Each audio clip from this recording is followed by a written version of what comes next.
দেশে থাকতে হলে হিন্দুদেরকেও রোজা রাখতে হবে। রমজানের সময় দিনের বেলা কিচ্ছু খাওয়া চলবে না। বন্ধুরা, এটাই ফতোয়া বাংলাদেশের ধর্মান্ধ মুসলিমদের। বাংলাদেশের অমুসলিমরা কোন পর্যায়ে রয়েছে? বন্ধুরা, আজকের এই ভিডিওতে আমি কিছু তথ্য প্রমাণ সহ দেখাচ্ছি, যেটা থেকে আপনারা হিসাব মেলাতে পারবেন যে ভবিষ্যতে বাংলাদেশের হিন্দুদের পরিণতি কি হতে চলেছে। আমরা বাংলাদেশে প্রায় দেখি ধর্মান্ধ মুসলমানরা চড়াও হয় অমুসলিমদের উপরে, বিশেষ করে হিন্দু ধর্মাবলম্বীদের উপর, বৌদ্ধ খ্রিস্টানদের উপর, বা মুসলমানদের মধ্যে যারা সংখ্যালঘু রয়েছেন, যেমন আহমদিয়া মুসলিম, শিয়া মুসলিম, এরকম যে ছোট ছোট গোত্র রয়েছে তারাও আক্রমণের শিকার হয়। এমনকি যারা ধর্মে বিশ্বাসী নয়, অর্থাৎ নাস্তিক, তাদের উপরেও ধর্মান্ধ মুসলমানরা প্রায় আক্রমণ করে। এই মহিলাকে একবার দেখুন, একজন বয়স্ক হিন্দু মহিলা যার নাম প্রতিভা রানী। তিনি রোজা চলাকালীন সময়ে কেন পান খেয়েছেন, তাই একজন ধর্মান্ধ মুসলমান তাকে মেরে জখম করে হসপিটালে পাঠিয়েছে। বন্ধুরা, এই ঘটনাটি ঘটেছে বাংলাদেশের চাঁদপুরের হাজীগঞ্জে গত 19শে মার্চ মঙ্গলবার দুপুর 1টা নাগাদ।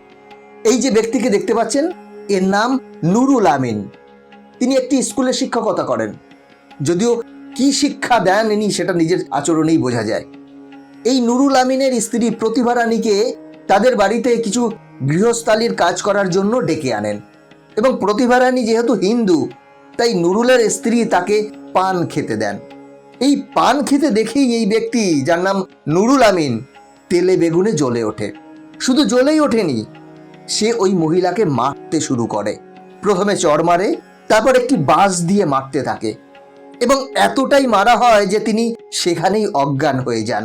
এরপর তাকে লোকাল একটি হাসপাতালে নিয়ে যাওয়া হয়, এবং তার অবস্থা সংকটজনক হওয়ায় তাকে এখন চাঁদপুর সদর হাসপাতালে ভর্তি করা হয়েছে। তিনি এখন সেখানেই চিকিৎসাধীন। বন্ধুরা, একবার ভেবে দেখুন, এই ধর্মান্ধ মুসলমানদের ধর্মীয় উন্মাদনা কোন পর্যায়ে পৌঁছেছে, তাদের নৃশংসতা কোন লেভেলে গিয়ে পৌঁছেছে। একজন অমুসলিমকেও মুসলমানদের মতো রোজা রাখতে বাধ্য করা হচ্ছে। বন্ধুরা, আমরা যদি একটু দেশের বাইরে তাকাই, তাহলেই দেখতে পাই অমুসলিমদের যে দেশগুলি রয়েছে, বিশেষ করে ইউরোপ, আমেরিকা, ভারত, নেপাল, এই দেশগুলো কাদের নিয়ন্ত্রণে? এই দেশগুলো পরিচালনা করে নাস্তিকরা বা খ্রিস্টানরা বা হিন্দুরা। সেই দেশগুলোতে মুসলমানরা সংখ্যালঘু। তো সেই দেশগুলোতে অমুসলিমরা যদি বাধ্য করে মুসলমানদের রোজা না রাখতে, বা তাদের ভাষায় যে খাবারগুলোকে মুসলমানরা হারাম মনে করে, সেই প্রাণীদের মাংস, যেমন শুয়োর, এদের মাংস যদি মুসলমানদের জোর করে খাওয়ানো হয়, তাহলে সেই সকল সংখ্যালঘু মুসলমানদের কেমন লাগবে? রোজার সময় দিনের বেলা যদি জোর করে তাদের খাবার খেতে বাধ্য করা হয়, তখন তাদের ধর্মীয় উন্মাদনা, ধর্মীয় অনুভূতি কোন পর্যায়ে পৌঁছবে? বন্ধুরা, অমুসলিমদের দেশে মুসলমানরা অনেক শান্তিপূর্ণভাবে থাকতে পারে, যেটা পারে না মুসলমানদের দেশ আফগানিস্তান, বাংলাদেশ, পাকিস্তানের মতো দেশে। এবার আমরা একবার ভেবে দেখি, অমুসলিম দেশে অবস্থানরত মুসলমানরা কিভাবে রোজা রাখে। আমরা জানি ইউরোপ, আমেরিকাতে দীর্ঘ সময় ধরে রোজা রাখতে হয়, সেটা 14 ঘন্টা থেকে 18 ঘন্টা বা তার বেশিও হতে পারে। তাহলে সেই সকল অমুসলিমদের মধ্যে তারা কিভাবে রোজা রাখেন? তখন তাদের ঈমান এত স্ট্রং কিভাবে হয়? তাদের চোখের সামনে অমুসলিমরা দিনের বেলায় দিব্যি খাবার খাচ্ছে, মদ খাচ্ছে, যা ইচ্ছে তাই করছে। সেই সকল দৃশ্য দেখেও কি করে সেখানকার মুসলমানরা রোজা রাখছে? তখন তাদের ঈমান নড়বড়ে হয় না? এরা মুখে বলে রমজানের মাস সংযমের মাস। তাহলে এবার প্রশ্ন আসে, সংযমটা কি শুধু খাবারে, আচরণে নয়? একজন মুসলমান রমজানের সময় খাবে না কারণ সে মনে করে আল্লাহ তাকে দেখছে। তাহলে আল্লাহ কি শুধু তোমার খাবারটা দেখছে? তুমি যে মানুষের সাথে দুর্ব্যবহার করছো, যে অন্যায় করছো, সেটা আল্লাহ দেখছে না?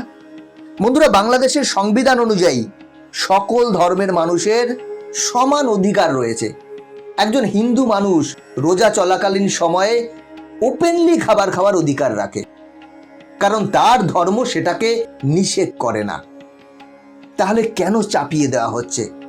কেন তাদের বাধ্য করা হচ্ছে রোজা রাখতে? বন্ধুরা, এই ধর্মান্ধ মুসলমানরা শুধুমাত্র অমুসলিমদের জন্যই বিপজ্জনক নয়, বরং তারা মুসলমানদের জন্যও বিপজ্জনক। কেন বলছি কথা? আপনারা মাদ্রাসার সম্পর্কে সবাই জানেন। সেখানে কি তৈরি করা হয়? সেখানে মাওলানা, হাফেজ, মুফতি এইগুলো তৈরি করা হয়। এদের ভূমিকা কি সমাজে? এরা শুধু বিভিন্ন ফতোয়া দিয়ে বেড়ায়, আপনি এটা করতে পারবেন না, আপনি ওটা করতে পারবেন না ইত্যাদি। মোল্লা মৌলবীদের কারণেই সমাজে অশান্তি হচ্ছে। তাদের তির্যক মন্তব্য, অন্য ধর্মকে অপমান করে কথা বলা, অন্য ধর্মকে ছোট করা, এগুলোর জন্যই অশান্তি বাড়ে। এই মোল্লা মৌলবীরা মাদ্রাসায় কি শেখায়? প্রতিদিন তারা ছেলে মেয়ে নির্বিশেষে বাচ্চাদের নির্যাতন করছে, ধর্ষণ করছে এই মাদ্রাসাগুলিতে। যেই শিক্ষার্থীরা এই মৌলবীদের উপর সম্পূর্ণ নির্ভরশীল, অনেকের মা বাবাই এখানে দিয়ে গেছেন, কোনো খোঁজ খবরও রাখেন না।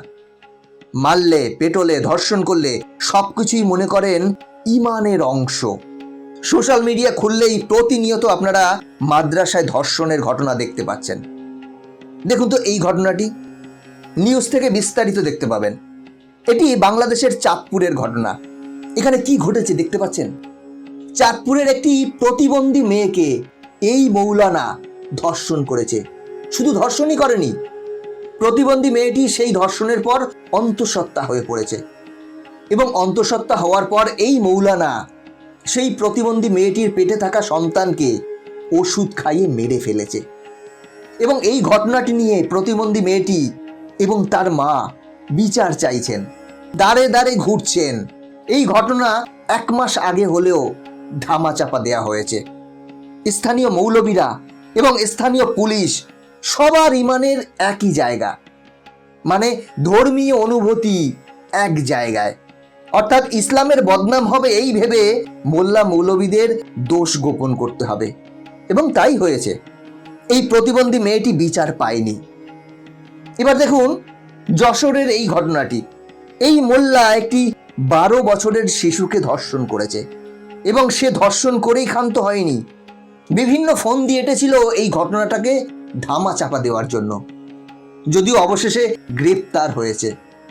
এই রকম ঘটনা প্রতিদিন ঘটছে পৃথিবীর বিভিন্ন প্রান্তে।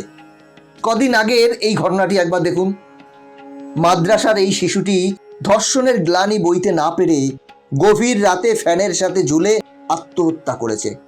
একবার ভাবুন তো কি পরিমাণ নির্যাতন এই শিশুটির উপর করা হয়েছে। ভাবতে পারেন কোনো স্কুলে এরকম কোনো ঘটনা ঘটতে পারে? এটা মাদ্রাসায় ঘটে। এবং এই মোল্লাদের কাছ থেকে ধর্ষণের শিকার হয়ে এই ফুলের মতো শিশুরা আমাদের সমাজ থেকে চিরবিদায় নিচ্ছে।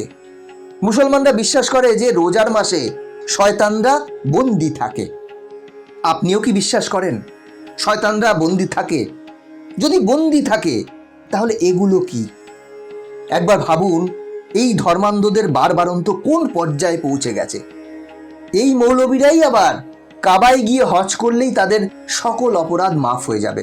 তারা সারা জীবন অপরাধ করবে এবং জীবনের শেষ সময় গিয়ে তারা হজ করে চলে আসবে এবং ইসলামের বিধান অনুযায়ী একবার হজ করলেই সে নিষ্পাপ শিশুর মতো হয়ে যাবে। এরপর আর সে দুর্নীতি করবে না। কিন্তু এর আগে যে দুর্নীতি করেছে, পাপ করেছে, দুর্নীতির টাকা, ঘুষের টাকা, চুরির টাকা, সবকিছুই সে ভোগ করবে। বন্ধুরা, এদের জন্যই সমাজ আজ দূষিত হচ্ছে। এদের জন্যই সমগ্র মুসলিম জাতি বদনাম হচ্ছে। সমগ্র বিশ্বের মানুষ আজ মুসলিমদের ঘৃণার চোখে দেখছে, সন্দেহের চোখে দেখে। আমার মনে হয় এর বিরুদ্ধে তীব্র প্রতিবাদ হওয়া উচিত। প্রশাসনকে বাধ্য করা উচিত এদের বিরুদ্ধে কঠোর ব্যবস্থা নিতে। বন্ধুরা, এ বিষয়ে আপনাদের কি মতামত কমেন্ট করে অবশ্যই জানাবেন। আজকের ভিডিও এখানেই শেষ করছি। পরবর্তী ভিডিও দেখার জন্য চ্যানেলটি সাবস্ক্রাইব করে বেল আইকনটি প্রেস করে রাখবেন। ভালো থাকবেন, সাথে থাকবেন।